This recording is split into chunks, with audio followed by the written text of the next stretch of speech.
আহ সুনামগঞ্জের ৫টি আসনে সকাল থেকে উৎসবমুখর পরিবেশে কিন্তু ভোট গ্রহণ শুরু হয়েছে এবং ভোটাররা কিন্তু সকাল থেকে আসছেন, তবে তুলনামূলক সকালে কিছুটা ভোটার উপস্থিতি কম থাকলেও এখন কিন্তু বেলা বাড়ার সাথে সাথে ভোটার উপস্থিতি অনেকটাই বাড়ছে।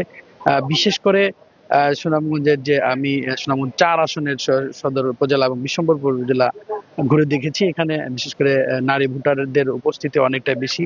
আমি এই মুহূর্তে আছি সুনামগঞ্জের সদর উপজেলার হালুয়ারগাঁও যে প্রাথমিক সরকারি প্রাথমিক বিদ্যালয় আছে সেই কেন্দ্রটিতে। আপনারা দেখতে পাচ্ছেন এখানে দুটি লাইন আছে ভোটারদের, পুরুষ এবং নারী। সেই ভোটাররা কিন্তু এখানে লাইন ধরে দাঁড়িয়ে ভোট দিচ্ছেন এবং আমরা ভোটারদের সাথে কথা বলছি। তারা বলছেন দীর্ঘদিন পরে তারা এই উৎসবমুখর পরিবেশে কিন্তু ভোট দিতে পারছেন এবং এই ভোট দিয়ে কিন্তু তারা আনন্দ প্রকাশ করছেন। তারা কিন্তু বলছেন যে এই তো অনেকদিন পরে এই কেন্দ্রে এসে ভোট দিতে পেরে তাদের অনেকটা ভালো লাগছে। তবে এখন পর্যন্ত সুনামগঞ্জের যে ৫টি আসন আছে সেই আসনগুলোতে কোনো ধরনের অপ্রীতিকর ঘটনা ঘটেনি এবং সুনামগঞ্জের যে রিটার্নিং কর্মকর্তা আছেন ডক্টর মোহাম্মদ ইলিয়াস মিয়া, তিনি আমাদেরকে জানিয়েছেন যে সুনামগঞ্জে এখনো কোনো অপ্রীতিকর কোনো ঘটনা ঘটেনি। তারা আহ সব দিক দিয়ে তারা প্রস্তুতি রেখেছেন, যে কোনো ধরনের কোনো অপ্রীতিকর ঘটনা ঘটে তারা সেটি দমন করবেন।